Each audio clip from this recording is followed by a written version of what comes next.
While working as a waitress on a luxury cruise, Rachel's world shatters when she spots her dead husband, now a millionaire. She confronts him, but what he says leaves her questioning everything. Before we dive into the story, make sure to hit that like button and subscribe so you won't miss the next stories. Stay tuned until the end, things are about to get intense. Now, let's get into it. Rachel Winters stood at the small kitchen sink, staring out the window at the last traces of daylight slipping beneath the horizon. The apartment she shared with her husband, Tom, was modest, with mismatched furniture they'd gathered over the years, but it was home. The smell of dinner still hung in the air, spaghetti and garlic bread, simple, but filling. Tom would be back any minute, and tonight, she had news that would change everything. She rested a hand on her belly, a barely noticeable bump beneath her work uniform. It had taken weeks for her to gather the courage to confirm what she'd already suspected. When the doctor smiled and said, "Congratulations," Rachel had felt her entire world shift, and it was about to shift again. Only this time, it would be for both of them. The door swung open, and Tom strode in, his usual good-natured energy filling the room. His dark hair was damp with sweat from a long day at the construction site, but his tired smile lit up his face as it always did when he saw her. "Something smells amazing," he said, tossing his jacket onto the back of a chair before crossing the room to kiss her. "Long day?" Rachel returned the kiss, her nerves buzzing beneath her skin. She turned off the water and dried her hands, feeling her heart hammering in her chest. "Sit down," she said, her voice steady, but her hands trembling ever so slightly. "I've got something to tell you." Tom's smile faltered for just a second, his brows pulling together in concern. "Everything okay?" Rachel nodded quickly, not wanting to drag it out. "Yeah, it's good. Great, actually." She motioned for him to sit, and once he was settled, she sat across from him, her fingers laced together in her lap. "I went to the doctor today," she began. "Just to confirm what I already knew." Tom, her voice softened, eyes shining with excitement and fear all at once. "I'm pregnant." Tom blinked, his eyes widening. "You're, what?" His voice cracked, disbelief mingling with joy. "Are you serious?" Rachel laughed, a giddy sound that filled the small apartment. "Yeah, I'm serious. And there's more." Tom leaned forward, his hands resting on the table, bracing himself for the second wave of news. Rachel took a deep breath and said, "It's twins." For a moment, the room seemed to freeze, the air charged with the weight of her words. Tom stared at her, his mouth slightly open, as if he were waiting for her to say she was joking. But when she didn't, his face broke into the most radiant smile she had ever seen. "Twins?" he repeated, the word heavy with awe. "We're having 2 babies?" Rachel nodded, her smile matching his now. 2. Tom laughed, a deep, joyous sound that came from the very core of him. He got up from the table and swept her into his arms, spinning her in a circle like they were kids again, not 2 people who'd been married for nearly 5 years. She squealed as he twirled her around, her feet barely touching the floor before he set her down and kissed her hard on the mouth. "This is incredible," he said breathlessly, holding her close. "I can't believe it. 2 babies. We're gonna be parents." Rachel rested her head against his chest, closing her eyes as the warmth of his embrace surrounded her. "Yeah," she murmured. "It's kind of terrifying, isn't it?" Tom pulled back, his expression soft but determined. "We'll figure it out. We always do." That was what Rachel loved most about Tom, his unwavering belief that they could handle anything life threw at them. They hadn't had it easy. Living paycheck to paycheck, scraping by to cover rent, groceries, and the occasional treat when they could afford it. But Tom never lost faith, never let the hard times dampen his spirit. He led her to the couch, where they sank into the worn cushions together, his arm wrapped around her shoulders as if he could protect her from all the uncertainties ahead. "Have you thought about names yet?" he asked, his voice light but curious. Rachel laughed softly. "Already? I'm only a few months along, Tom." He shrugged, grinning. It's never too early to start thinking. I mean, it's twins. We've got double the work. They spent the rest of the evening dreaming out loud, tossing around names, imagining what their future would look like with two little ones running around. Tom joked about learning how to change 2 diapers at once while Rachel made mental notes about the space they would need, the crib, the clothes, the endless list of things they didn't have but would somehow manage to get. But as the night wore on and Tom eventually dozed off with his arms still around her, Rachel's thoughts drifted to the challenges ahead. Their small apartment felt even smaller now that she knew they'd be bringing not 1, but 2 babies into it. They didn't have the money for a bigger place, and their bank account was already stretched thin. Still, as she watched Tom sleep peacefully beside her, she let herself believe that things would work out. They had to. They had survived this long on hope and love, and they would do it again. This time, they had 2 new reasons to fight even harder for the life they wanted. The phone rang just as the evening light began to dim, casting long shadows across the living room.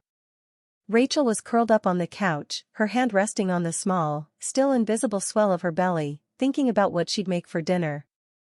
Tom had gone out for a quick run to pick up a few groceries, promising to be back in no time. He'd kissed her goodbye, teasing her about her weird pregnancy cravings for pickles and peanut butter. They had laughed, and then he was gone. When the phone rang, she didn't think much of it. Maybe it was Tom, calling to ask if she needed anything else from the store. She reached for it, smiling at the thought of his voice on the other end. But the voice that greeted her was not Tom's. It was distant, detached, almost robotic. Is this Rachel Winters? Her stomach dropped instantly. Something about the tone, the chill in the voice, made her heart stutter. Yes, this is Rachel, she said, her voice suddenly tight, her grip on the phone tightening as dread crept into her chest. I'm calling regarding your husband, Tom Winters. There's been an accident. Rachel blinked, the words refusing to connect in her mind. Accident. Husband. Tom. An accident, she repeated, her voice thin, almost as if she were speaking through someone else's body. What do you mean? The person on the other end, the police, she realized in a daze, began to explain, but the words were disjointed. Single car accident, off the road, search teams are looking, none of it made any sense. Tom had only gone to the store. He wasn't supposed to be in an accident. He was supposed to be walking through the door any second, groceries in hand, smiling and ready to cook dinner. I don't understand, she managed to say, her voice cracking under the weight of the information. Where is he? There was a pause. A long, excruciating silence that stretched so far, Rachel thought she might scream. We haven't recovered his body, Mrs. Winters, the officer said, his tone softening, as if that made the news any less brutal. His car went off the road into the river. The current is strong, and we believe, it's possible his body was swept away. Swept away. Rachel's breath hitched as she struggled to comprehend what she was hearing. It was like someone had flipped a switch, turning her life upside down in a matter of minutes. But you can't find him? She asked, her voice a whisper. He's still out there? We're doing everything we can, but at this time, we believe, it's unlikely he survived. Unlikely. They believed. The words circled her mind, hollow and meaningless. She didn't know how long she stood there, clutching the phone like it was her last tether to reality, her knuckles white, her heart in free fall. When she hung up, she didn't cry. She just stood there, staring at the phone, the room spinning around her. Tom couldn't be gone. Not like this. Not now, when they were about to start a family, when everything was finally coming together. It didn't make sense. None of it made sense. Hours passed. Or maybe minutes. Time blurred into something she couldn't measure. At some point, she realized she hadn't moved. The groceries he'd gone to get, they were still waiting. He was still out there, somewhere. Maybe they'd made a mistake. Maybe he'd survived and was waiting for someone to find him. Maybe. Her legs gave out beneath her, and she crumpled to the floor, the weight of the news crashing over her in violent waves. The phone slipped from her hand, clattering to the floor. Her breath came in shallow gasps, her mind screaming that it couldn't be true, that Tom wasn't gone, that this was some terrible nightmare she'd wake up from any second. But the hours dragged on, and no one came through the door. No smiling Tom with groceries, no voice telling her it was all a mistake. The next few days were a blur. Family came, friends came, and with them, condolences and murmurs of "I'm so sorry" and "we're here for you," but Rachel barely heard any of it. The house, once so full of life and laughter, was now quiet, eerily still. The emptiness felt like it had a life of its own, suffocating her, swallowing her whole. Tom was gone, and there was nothing left but the deafening silence of her shattered world. There was no body to bury. No closure. The river had swallowed Tom, and with him, the future they had been so excited to build together. People told her to hold on to hope, that miracles happened, that maybe he'd show up. But Rachel knew the truth deep down. He wasn't coming back. The life they'd planned was gone.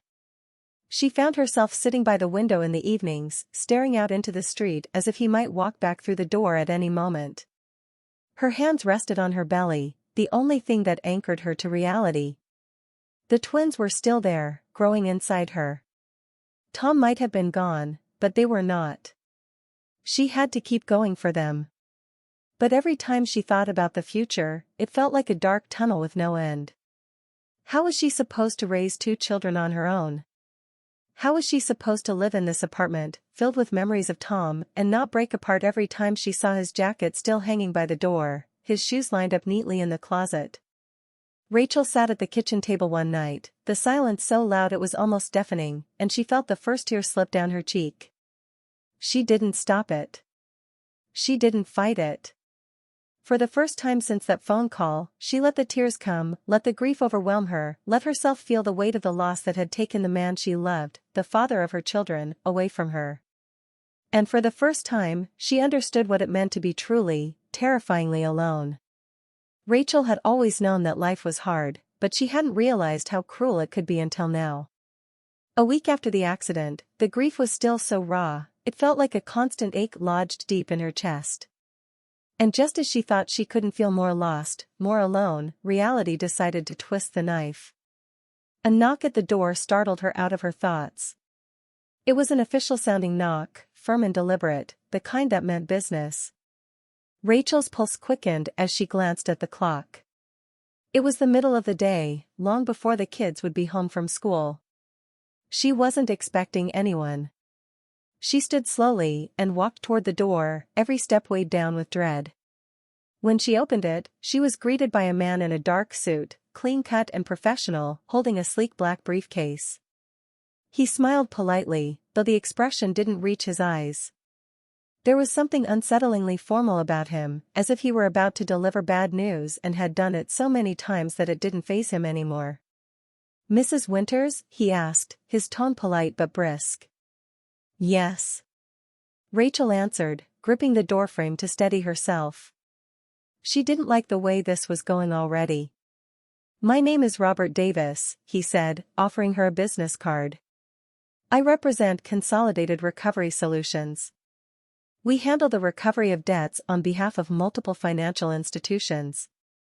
I'm afraid I'm here to discuss your late husband's financial obligations." Rachel's heart dropped. She stared at the card in her hand, the sleek black lettering spelling out the name of the company, as if seeing it there would somehow make this less real. She swallowed hard and looked back at him, her voice barely steady. "Debts? I don't understand." Mr. Davis's expression remained neutral, though there was a trace of sympathy in his eyes. "Your husband, Tom Winters, took out significant loans from several banks and financial institutions, as well as a second mortgage on your home. Given his passing, the responsibility for these debts now falls to you, as the co-signer and legal spouse." Rachel's mind reeled. Tom had taken out loans? A second mortgage? He had never said a word about this. Sure, things had been tight, but he had always reassured her that they were managing. And now this stranger was telling her that not only had Tom taken on more debt than she could imagine, but she was the one legally responsible for it. I had no idea, Rachel stammered, her voice catching in her throat. He never told me. Mr. Davis nodded, unfazed. That's not uncommon. However, the debts remain, and they are substantial. The combined total from all the financial institutions, including the second mortgage, is close to $500,000. Rachel blinked, her heart pounding in her chest. $500,000? The number was so enormous it barely seemed real. How could it be that much? Mr. Davis sighed, a hint of impatience creeping into his otherwise professional demeanor. Your husband took out multiple loans, large sums from different banks, likely over time. It's clear he had substantial financial commitments that he was unable to meet. We've compiled the debts from each institution into one file. Unfortunately, those debts now need to be settled. Rachel's head was spinning. She couldn't comprehend how Tom had managed to borrow so much money without her knowing. They had never been wealthy, had always lived simply. But now, as this man stood in her doorway, she realized that the life Tom had portrayed to her was a lie. He must have been living far beyond their means, hiding it all from her until his death revealed the truth. But I can't, Rachel's voice cracked as she struggled to find the words. There's no way I can pay that. I don't have that kind of money. I work at a diner, and I'm barely making enough to get by. There's no way I can pay off $500,000. Mr. Davis didn't flinch. He had clearly heard this before. I understand this is overwhelming, Mrs. Winters, but these are legal obligations. If the debts aren't paid, the house will likely go into foreclosure, and the creditors will take further legal action to recover the money. However, we are willing to work with you on a payment plan. Rachel's mind raced. A payment plan? How could she even begin to make payments on a debt that large? She was already stretched thin, working late nights at the diner just to keep the lights on and food on the table for the kids. There wasn't any room in her budget for even a fraction of what they were asking. How did this happen? She whispered, more to herself than to the man in front of her.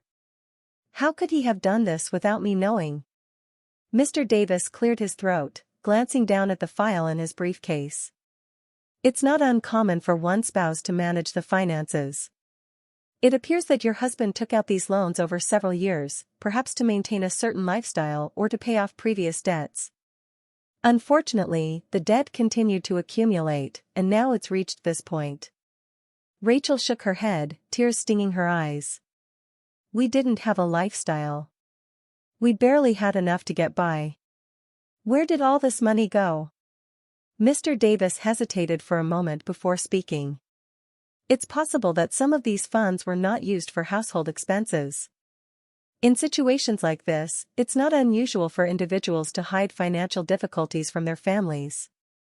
Your husband may have been involved in activities or investments that drained these resources without your knowledge. Rachel felt sick to her stomach. How had she been so blind? How had she not seen the signs? And now, Tom was gone, and she was the one left to deal with the fallout. What happens now? She asked, her voice barely above a whisper. You have 30 days to make an initial payment, Mr. Davis replied, his tone firm but not unkind. If no payment is made, the bank will begin foreclosure proceedings on the house. After that, further legal action may be taken to recover the remaining debts. Rachel's legs felt weak, and she gripped the doorframe tightly to steady herself. 30 days. How was she supposed to come up with anything in 30 days? There was no miracle waiting around the corner, no hidden stash of money. She had 2 kids to care for and a job that barely covered the basics. But she couldn't lose the house. It was the only home her children had ever known, the one piece of stability in a life that had been turned upside down. She couldn't let Tom's secrets take that away from them. I'll try, she whispered, though the words felt hollow.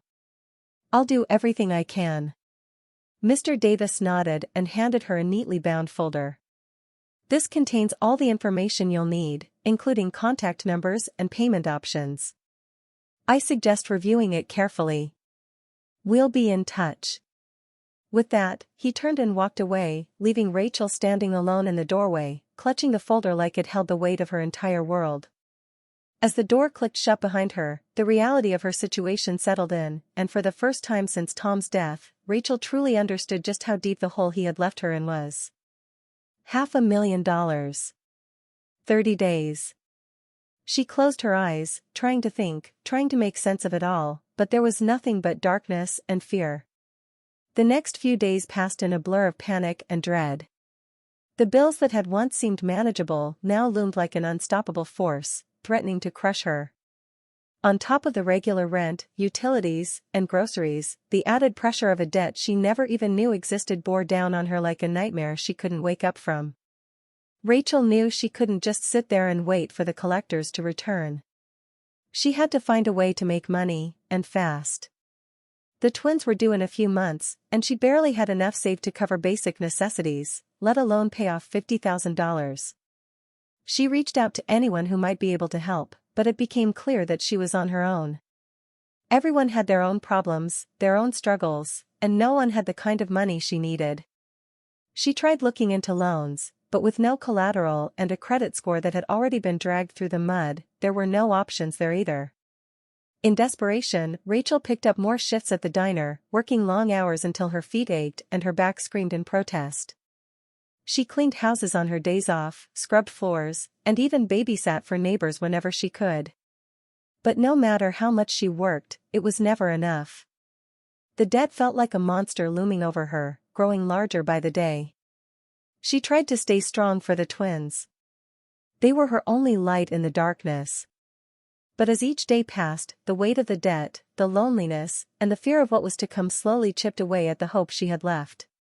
One night, as Rachel sat at the kitchen table, going over bills that seemed impossible to pay, she felt something break inside her. She couldn't do it. She couldn't keep working herself to the bone, scrambling for every penny, living in constant fear. But she had no choice. Because if she didn't, they would lose everything. And she couldn't let that happen. So, she wiped her tears, stood up, and went back to work. Because that's all she could do. The job had come out of nowhere. It was one of those things you didn't expect, the kind of opportunity that shows up when you've almost given up hope. Rachel had been cleaning a neighbor's kitchen, scrubbing grease off the stove while her mind spiraled through the endless maze of debt and bills, when she overheard two women talking about it. Cruise ship hiring for the season. Good money, too, one of them had said, her voice full of excitement. You get to travel, and they pay for room and board. Rachel froze, her ears perking up. A cruise? That kind of job sounded far removed from her life of late nights at the diner and backbreaking cleaning jobs. But good money caught her attention. What she needed wasn't just a little extra cash. She needed a way out, something that could dig her out of the hole she'd been thrust into. Later that night, she went home, searched for the job listing, and found the ad. It promised competitive wages, tips from high-paying passengers, and the possibility of overtime. It wasn't just a temporary gig, it was a lifeline. The only catch was that it required her to leave for weeks at a time. The thought of being away from her twins, even before they were born, made her stomach twist. But what choice did she have? If she didn't take drastic action now, there might not be a future for them. Rachel stared at the screen for a long time before she filled out the application. She had to try. A week later, she got the call. We'd like to offer you the position, the woman on the other end said. Rachel felt like she'd been thrown a life preserver just when she thought she was about to drown.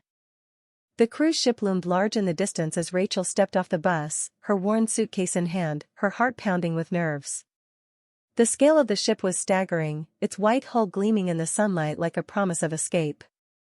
Passengers in designer clothes strolled up the gangway, laughing, completely oblivious to the quiet desperation of people like her. As Rachel made her way toward the staff entrance, she couldn't help but wonder how she would fit in here. Her last job had been pouring coffee for regulars at the diner. Now, she'd be serving drinks to the wealthy, catering to people who'd never known the kind of struggle she lived with every day. The contrast was dizzying, but there was no turning back now. The onboarding process was quick, efficient, and impersonal. A few hours later, Rachel found herself in her new uniform, a crisp white shirt and black skirt, and being led to her assigned station, the high-end restaurant on the top deck. It was all so surreal. Just a week ago, she'd been worried about how she was going to pay rent. Now, here she was, about to serve expensive cocktails to millionaires, trying not to let the fear of failure weigh too heavily on her mind. Rachel's first shift started smoothly enough. She quickly learned the ropes, pouring drinks, taking orders, and balancing trays as if she'd been doing it all her life. The hustle of the restaurant, the soft hum of conversations, and the clink of silverware on china plates were almost comforting. The constant movement kept her thoughts at bay, which was a blessing after the months she'd spent mired in fear. She wasn't here to make friends or get distracted. She was here for one reason, to make money. As much of it as she could in the short time she had on board. The tips were good, and she'd already calculated every dollar she'd need to make if she wanted to pay off the debt before the 30 days ran out. It was going to be tight, but it wasn't impossible. Days blurred into nights, and Rachel found herself falling into the rhythm of the ship. She'd work long hours, barely pausing to eat, and then collapse into bed, too exhausted to do anything but sleep. She missed home, missed the feeling of her own bed, missed the familiar comfort of her life, before everything had fallen apart. But there was no time to dwell on it. Each shift brought her closer to the goal, closer to the possibility of a future where she wasn't constantly looking over her shoulder, waiting for the next shoe to drop. As she served table after table, she sometimes caught herself staring out at the open ocean, the endless stretch of water that seemed to go on forever. There was something calming about it, something that made her feel like maybe, just maybe, she could outrun the mess her life had become. Out here, she wasn't the widow drowning in debt. She was just Rachel, a waitress on a cruise, doing what needed to be done. But even with the distraction of the work, there were moments when the reality of her situation crept in. Like when she'd hear a couple laughing, their hands intertwined across the table, and it would remind her of what she'd lost. Or when she'd see a father with his kids, and her heart would ache for the life her twins were supposed to have with Tom. Those moments were fleeting, but they were enough to remind her that her life wasn't as simple as just working hard and earning money. There were wounds that no amount of overtime could heal. Still, Rachel pressed on. Because she had to. There was no one else who was going to do it for her.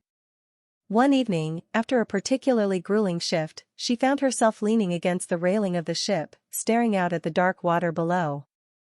The ocean looked different at night, darker, more mysterious. It reminded her of how uncertain her future still was. She'd been at sea for nearly a week, but there was still so far to go. The evening shift was always busy.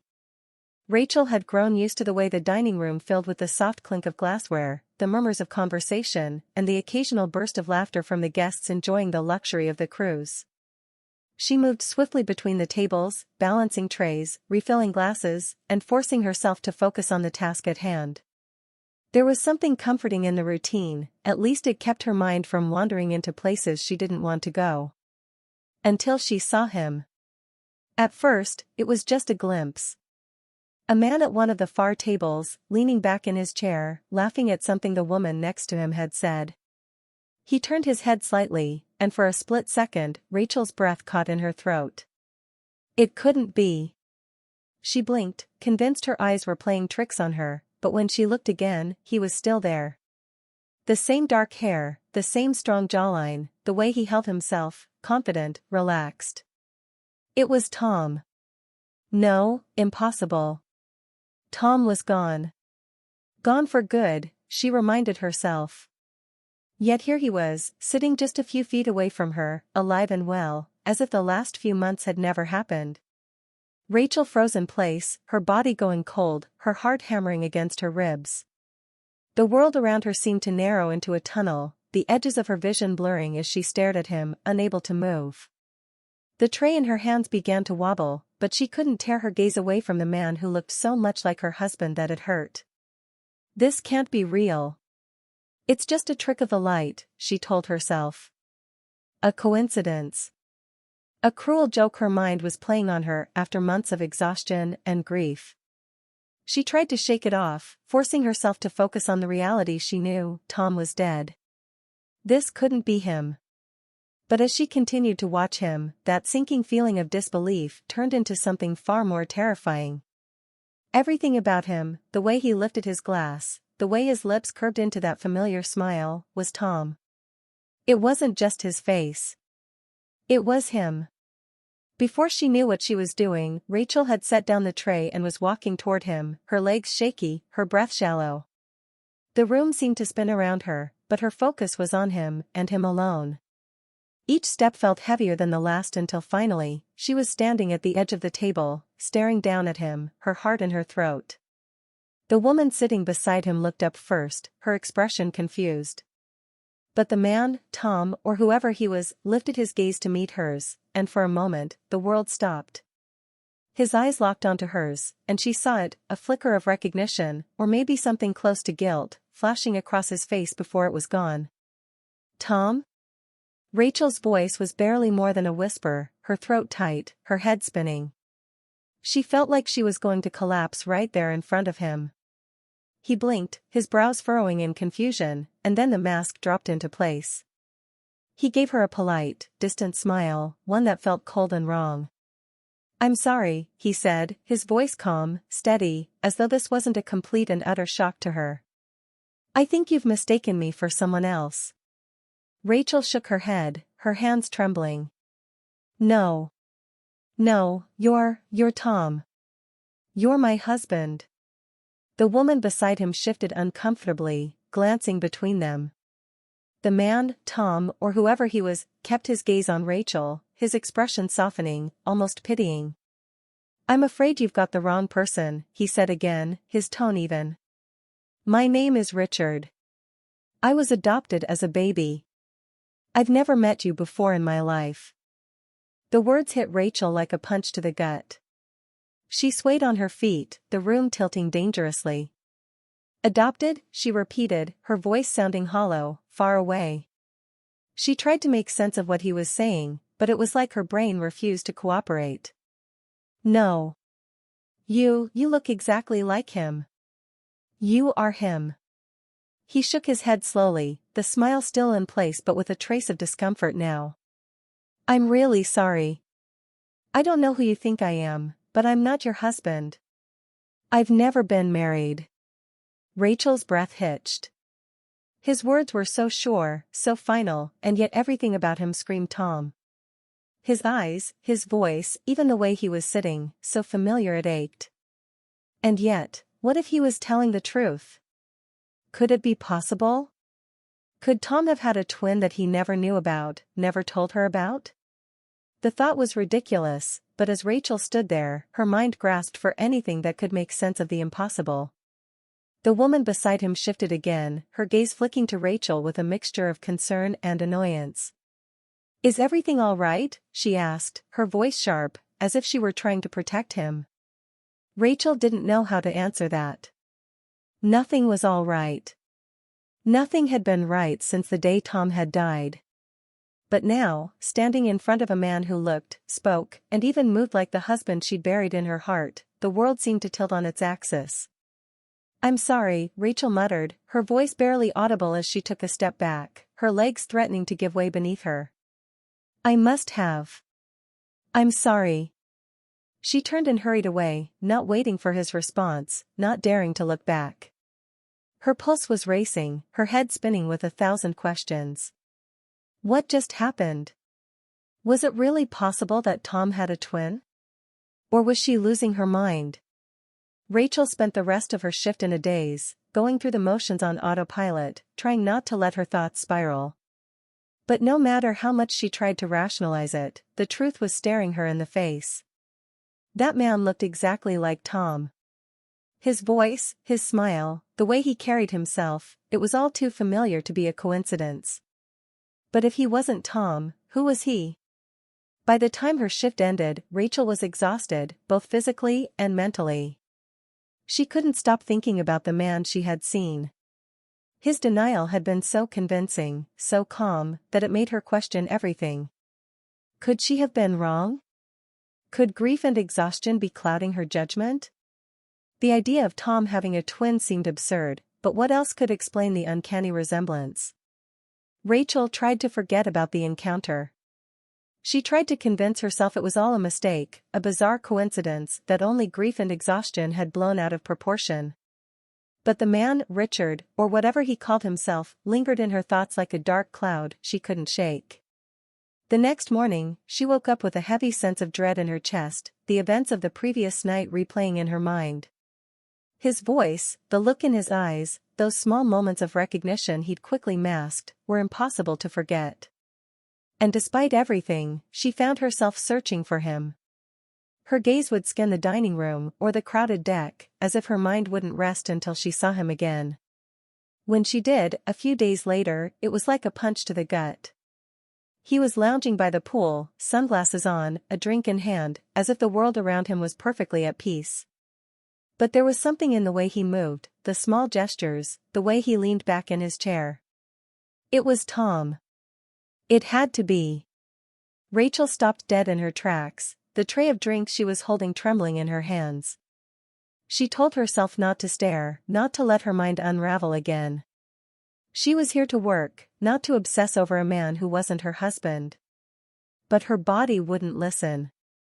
Her eyes locked on him, taking in every small detail, trying to piece together what her mind refused to fully accept. The more she watched, the more her doubt grew. She began noticing little things, a turn of his head, the way he gestured while talking, even the laugh that echoed in the air when he spoke to someone by the bar. It was uncanny, too familiar to be anything other than Tom. But how could that be? How could he be alive, sitting here on this cruise, pretending to be someone else, and why? She should have left it alone, but every time she crossed paths with him, the questions multiplied. She tried to go about her shifts as usual, but her thoughts were a tangled mess, distracting her at every turn. She started making mistakes, spilling drinks, forgetting orders, and her manager gave her a stern look more than once. But how could she focus when the man who looked like Tom was always nearby? Then the strange things started happening. It began with little details, things that could easily be explained away. She'd come back to her cabin after a long shift and find her makeup bag slightly out of place, or her hairbrush moved from where she'd left it. At first, she thought she was imagining things. After all, she was working long hours, exhausted, and her mind wasn't exactly in the best place. But as the days went on, it became harder to ignore. One evening, she found her suitcase had been unzipped, clothes rummaged through. Her first thought was that someone had been looking for something. Her stomach twisted at the idea, but what unsettled her more was that nothing was missing. Whoever had gone through her things wasn't trying to steal anything, they were looking for something specific. But what? Rachel reported it to security, but they seemed more interested in downplaying her concerns. Cruises are busy, they told her. Things get mixed up sometimes. Maybe you just forgot where you left things. But Rachel knew she hadn't forgotten. She was sure someone had been in her room. The sense of unease followed her everywhere after that. She couldn't shake the feeling that someone was watching her, tracking her movements, even when she was sure she was alone. She would feel eyes on her while walking the deck or moving through the cruise quarters, only to turn around and find no one there. Her paranoia deepened with each passing day, gnawing at her sanity. Rachel tried to tell herself she was overreacting. After all, wasn't this exactly what grief did? Made you see things that weren't there, turned your mind against you until you couldn't trust anything anymore? Maybe it wasn't real. Maybe it was just her way of clinging to something, anything, that would give her back the life she'd lost. But it felt real. Her nerves began to fray. The sleepless nights, the constant anxiety, and the relentless whispers in her mind made her jumpy. She started avoiding certain areas of the ship, taking longer routes through hallways, and glancing over her shoulder more often than she'd care to admit. Every time she saw Richard, or Tom, as she still thought of him, her heart would lurch in her chest, and the knot of doubt would tighten. One night, exhausted and worn down from the endless cycle of fear, Rachel decided to leave her room for a late-night walk around the ship. Maybe the fresh sea air would clear her head, help her make sense of what was happening. She needed clarity, a moment of peace. But as she made her way along the darkened corridor, the ship's usual hum seemed heavier, the shadows deeper. She rounded a corner, and that's when she heard it, footsteps, soft but steady, echoing in the narrow hallway behind her. She paused, her heart racing, her breath catching in her throat. The footsteps stopped. The silence stretched, and for a moment, she thought she might have imagined it. But then they started again, quicker this time, like someone was trying to catch up to her. Panic surged through her. Without thinking, Rachel quickened her pace, her pulse pounding in her ears. She didn't dare look back. She couldn't. All she could do was keep walking, faster and faster, until she was nearly running, her footsteps echoing in the empty hall. She made it back to her room, her hands shaking as she fumbled with the key card. Once inside, she locked the door, leaning against it as her breath came in ragged bursts. She waited, listening. But whoever had been following her was gone. Rachel slid down to the floor, pulling her knees to her chest, her body trembling with a fear she couldn't explain. The feeling of being watched, of someone tracking her every move, had crossed into something far more dangerous. Rachel had done the task 100 times before. It was part of the evening routine, nothing complicated, nothing that should have made her heart pound or her palms sweat. But tonight felt different. She could feel it deep in her bones. Something was off. The sun had already set, leaving the ship bathed in the soft glow of its deck lights, the ocean stretching out into the inky blackness beyond. The passengers were scattered throughout the ship, some lounging by the pool, others enjoying the late-night shows in the theater or sipping drinks at the bar. It was a quiet night, the kind where nothing extraordinary was supposed to happen. But ever since that encounter with the man who looked like Tom, Richard, as he claimed, Rachel's nerves had been frayed. And the strange occurrences that had followed, the rummaged belongings, the feeling of being watched, had turned her anxiety into a near-constant hum beneath her skin. She tried to push it down, focus on the task at hand. After all, work was the one thing she could control. The storage room where the linens were kept was at the back of the ship, tucked away from the hustle and bustle of the passengers. It was a narrow room, crammed with shelves that reached the ceiling, holding everything from towels to cleaning supplies. The corridor leading to it was dimly lit, always a little too quiet for her liking. Tonight, the silence felt suffocating. Rachel's footsteps echoed in the hall as she approached the door, the ship's gentle rocking beneath her feet adding to her unease. She unlocked the storage room, stepped inside, and flicked on the light. The overhead fluorescent bulbs buzzed to life, casting a harsh glow on the stacks of neatly folded linens. She moved quickly, grabbing what she needed, eager to get back to the livelier parts of the ship where she wouldn't feel so alone. But just as she reached for the last bundle of towels, something caught her eye, a flicker of movement in the corner of her vision.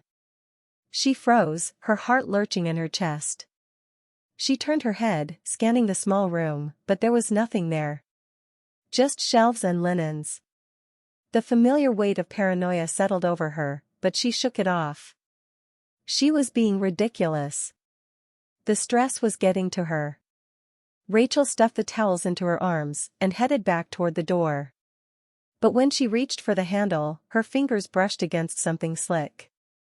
She frowned, looking down. Her heart skipped a beat. The floor near the door was wet. Water. It was strange, there shouldn't have been water here. Maybe a leak? But there had been no signs of that earlier. She bent down, squinting at the puddle, but as she reached out to touch it, her foot slipped out from under her. Instinctively, she grabbed for the doorframe to steady herself, her heart racing, but her fingers found no grip. Instead, she fell hard, the towels scattering around her as she hit the floor with a sickening thud. Pain shot up her arm, and for a moment, she just lay there, stunned. Her breathing came in short, panicked gasps as she struggled to process what had just happened. But then, as the shock wore off, a darker realization crept in. This wasn't just a simple fall. It didn't feel like an accident. Rachel pushed herself up, her hands trembling, wincing as she felt the sharp ache in her wrist. The puddle of water seemed bigger now, stretching farther across the floor than it should have. She narrowed her eyes, her brain struggling to make sense of it. Was this just a spill? Or had someone— No, she shook the thought away. That was crazy. She was just being paranoid, letting her imagination run wild. But then she noticed something else. The door, which she had left ajar when she came in, was now slightly closed, as if someone had nudged it. Rachel's pulse quickened. She hadn't touched the door. No one else was supposed to be here. Panic began to set in as she realized how alone she was in this part of the ship, how isolated. If someone had wanted to hurt her, they could have done it right here, right now, and no one would have known until it was too late. Her breath came faster now, her mind racing. She needed to get out. She needed to get back to where there were people, where she could feel safe. Pushing aside the pain in her wrist, Rachel scrambled to her feet and darted for the door, slipping slightly on the water again but catching herself this time. She flung the door open, her eyes darting down the hallway. It was empty. Rachel's heart pounded in her ears as she hurried down the corridor, her footsteps quick and uneven. She didn't stop until she was back in the safety of the main dining area, where the sounds of laughter and conversation filled the air. Only then did she allow herself to slow down, her breath ragged, her thoughts a chaotic jumble. She found a quiet corner near the bar and sank into a chair, her whole body trembling. It had been an accident, she told herself. It had to be. But deep down, the thought gnawed at her, what if it wasn't? Her mind raced through the events of the last few weeks. The man who looked like Tom. The strange way he had denied everything, so convincingly. The moments when she had felt like she was being watched, followed. The feeling that someone had been in her room. And now, this. It couldn't just be a coincidence, could it? Rachel rubbed her aching wrist, trying to calm the rising tide of fear inside her. She wasn't sure what to believe anymore. Was she losing her mind? Or was someone on this ship trying to hurt her, trying to silence her before she got too close to the truth? She didn't have the answers, but the more she thought about it, the more certain she became that this wasn't just paranoia. Someone was watching her. Someone was following her. And now, someone had made their first move. Rachel took a deep breath, forcing herself to think rationally. She couldn't let fear control her, couldn't let it spiral out of control. But she also couldn't ignore what had just happened. She needed to be careful. She needed to be smart. As the night dragged on and Rachel lay awake in her cabin, her mind refused to quiet. The fall had been too perfect, too well-timed. And as the ship swayed gently in the open sea, the unsettling feeling that she was no longer safe settled deep into her bones. Whoever was behind this, she realized, wasn't finished yet. And she had a terrifying feeling that the worst was still to come. The morning the ship docked, the air felt different, tense, thick with something Rachel couldn't quite place.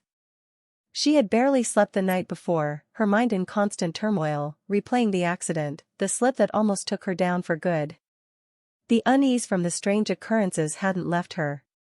If anything, it had intensified. The ship's final approach to the dock should have been a relief, but the knot in her stomach only tightened. She went about her usual tasks, trying to push the fear aside. The passengers were gathering their belongings, lining up near the gangway, eager to disembark and continue with their lives. For them, the cruise was over, a vacation well spent. But for Rachel, it felt like something was just beginning. As she moved through the dining area, helping guests with last-minute requests, she caught a glimpse of him, Tom or Richard, or whatever his name was, making his way toward the exit. He looked calm, completely unaware of what was about to happen. The sight of him stirred a wave of emotions in her, anger, fear, doubt, and something else, something she wasn't ready to name yet. He was walking beside the same woman, chatting idly, his movements as familiar as ever. Rachel's heart raced. She knew what was coming. She had set it in motion herself, but that didn't make it any easier to watch. Then she saw them, uniformed officers standing at the dock, waiting. They were scanning the crowd, their eyes searching for someone specific. Rachel's throat tightened. It was happening. It was really happening. As the passengers slowly began to file off the ship, the officers moved forward, cutting through the crowd. Rachel stood frozen, watching, her pulse quickening with every step they took. And then, just as Richard, reached the bottom of the gangway, one of the officers stepped in front of him, blocking his path. "Excuse me, sir," the officer said, his voice firm but professional. "We need to speak with you." The man, Tom, stopped in his tracks, confusion clouding his face. He glanced at the officer, then at the woman beside him, who looked equally perplexed. "What's this about?" he asked, his voice carrying that same familiar tone, steady, just as it had been when he denied knowing Rachel. "We've received a report that matches your description," the officer said, pulling out a photograph.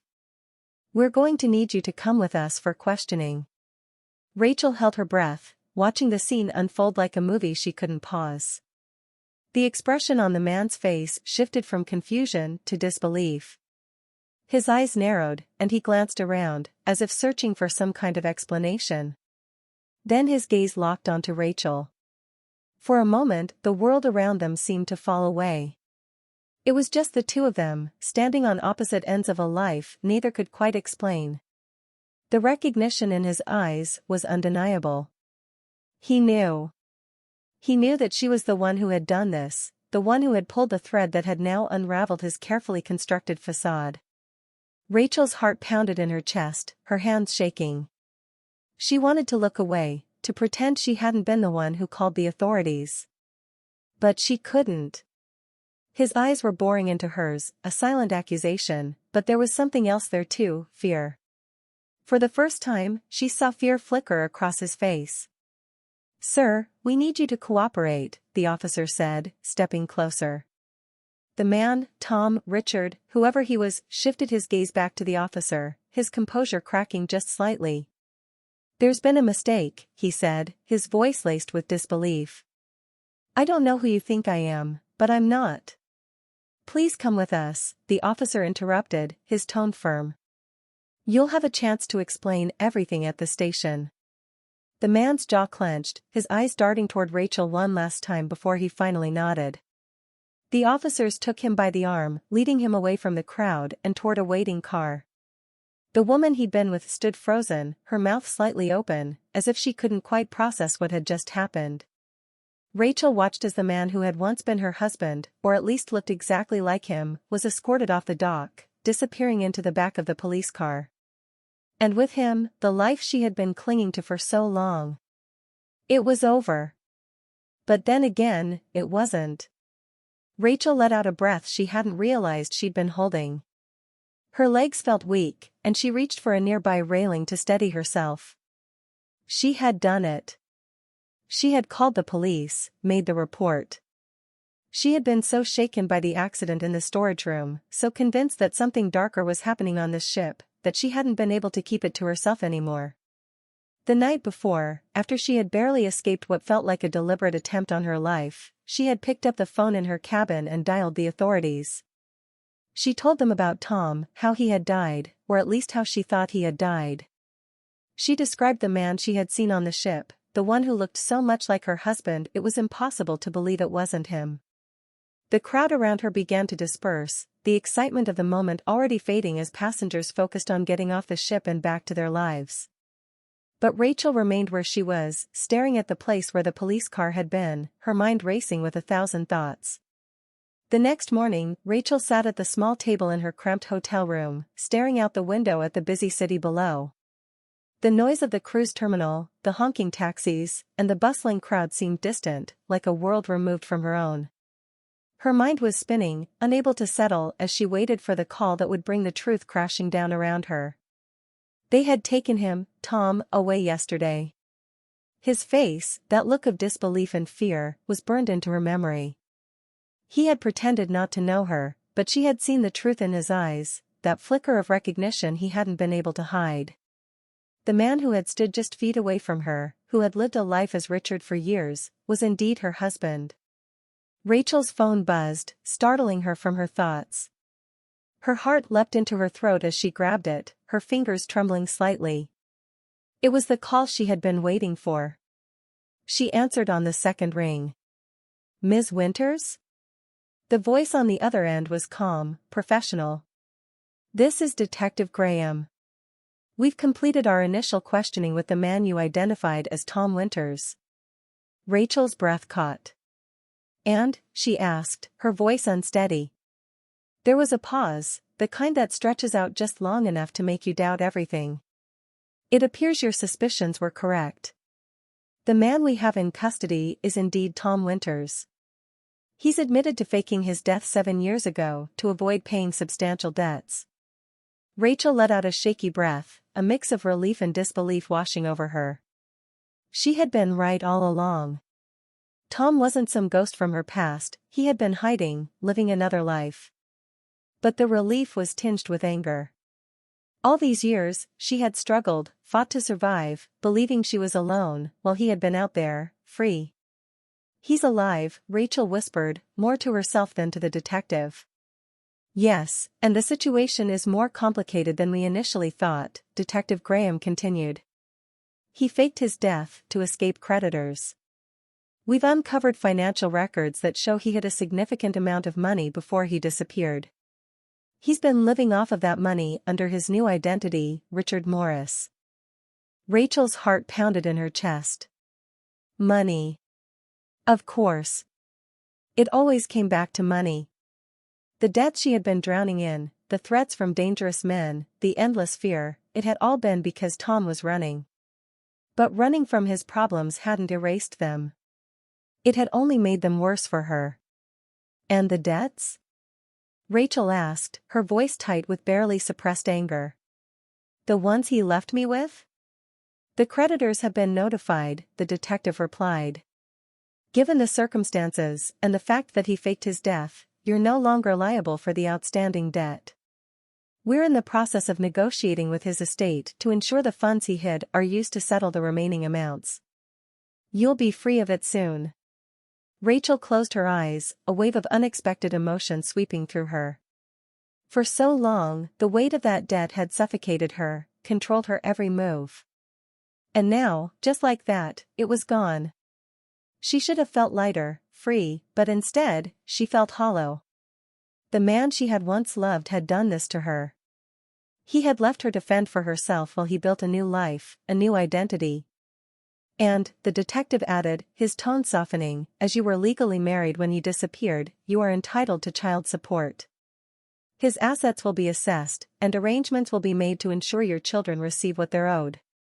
In addition to his explanation, the detective added, "It turns out the money your husband hid wasn't just sitting in an account, it was carefully invested. Over the years, those investments flourished, and he had indeed become a millionaire, which is why not only are the debts being covered, but there's also more than enough left for child support. It seems this had been his long-term plan all along." His plan all along. Millionaire. Child support. Rachel had barely let herself think about that. She had been so focused on survival, on scraping by and trying to make ends meet, that the idea of receiving financial help seemed like a foreign concept. But it was more than money. It was the acknowledgement that Tom had responsibilities he had run from. Rachel swallowed hard, her emotions teetering on the edge of overwhelming her. "Thank you, Detective," she managed to say, her voice thick. "We'll be in touch with more details," Detective Graham said. "In the meantime, if you need anything, don't hesitate to reach out." When the call ended, Rachel sat in silence for a long time. The truth had finally come out, but it didn't feel like a victory. There was no triumph in knowing that Tom had lied, that he had faked his own death to escape the mess he had created.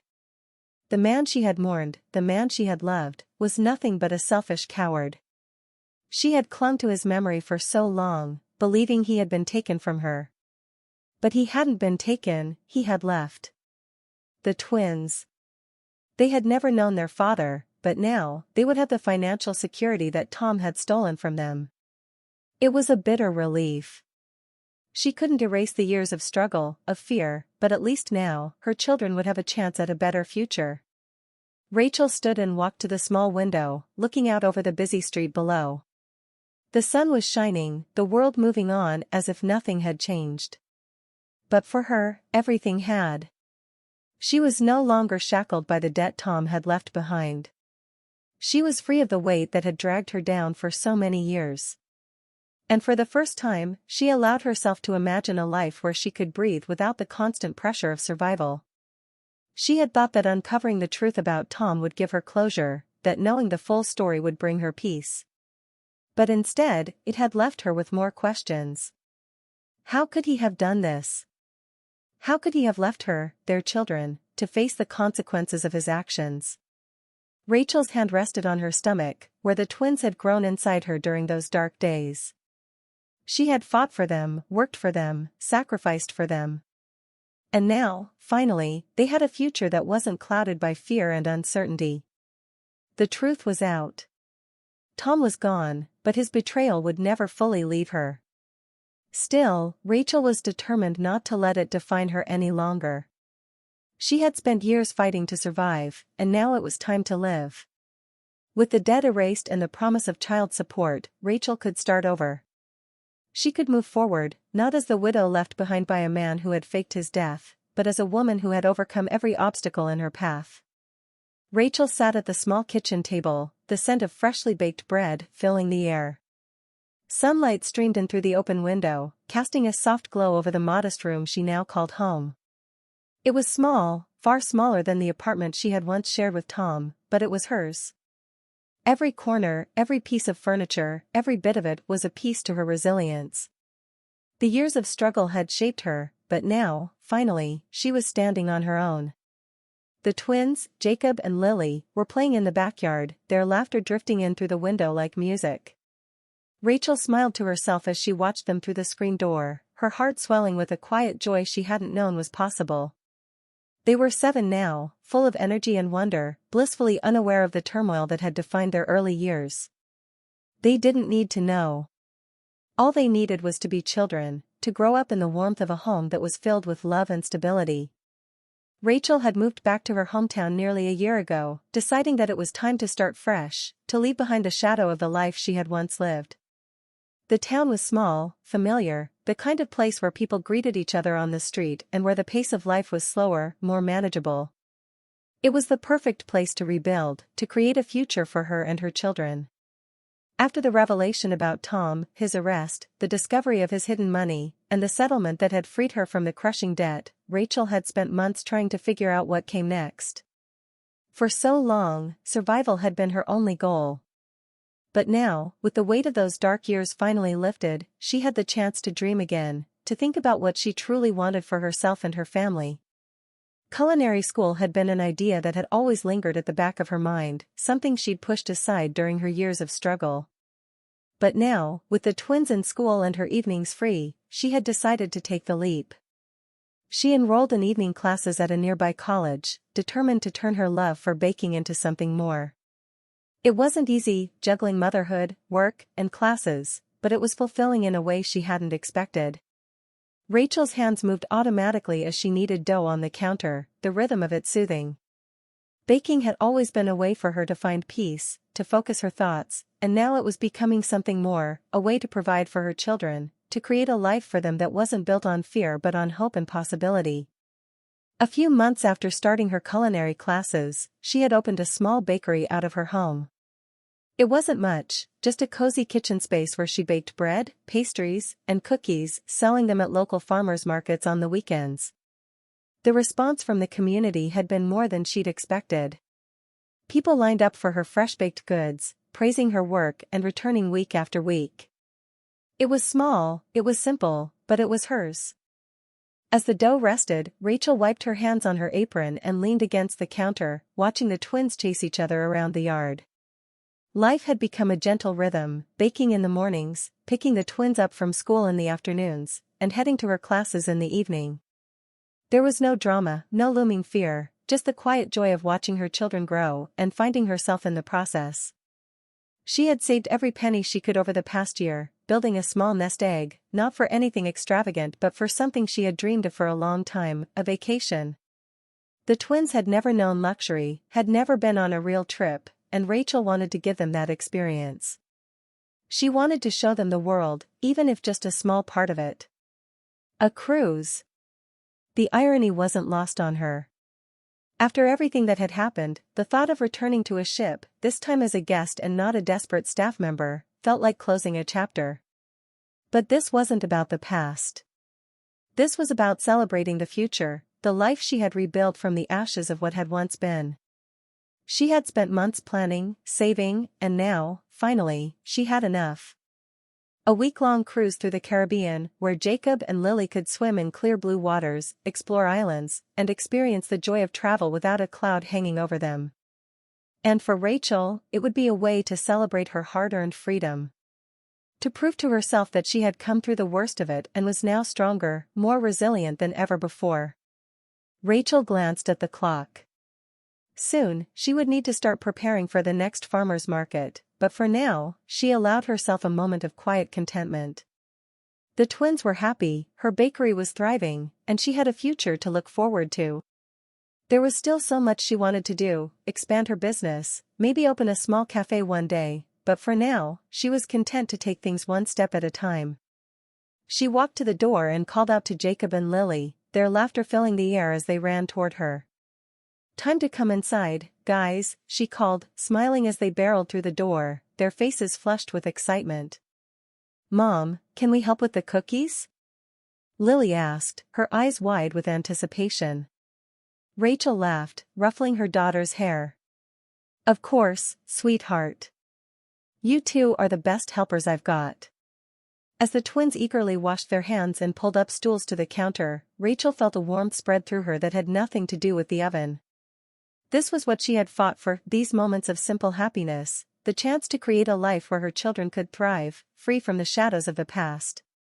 Later, as the scent of cookies filled the house and the twins decorated them with bright sprinkles, Rachel allowed herself to dream of the future. The cruise was booked, the tickets tucked safely in a drawer. In just a few weeks, she and her children would set sail, not as passengers haunted by fear, but as a family celebrating everything they had overcome. It had been a long journey, one filled with heartbreak, betrayal, and struggle. But Rachel had survived it all. And now, she was living the life she had fought so hard to create.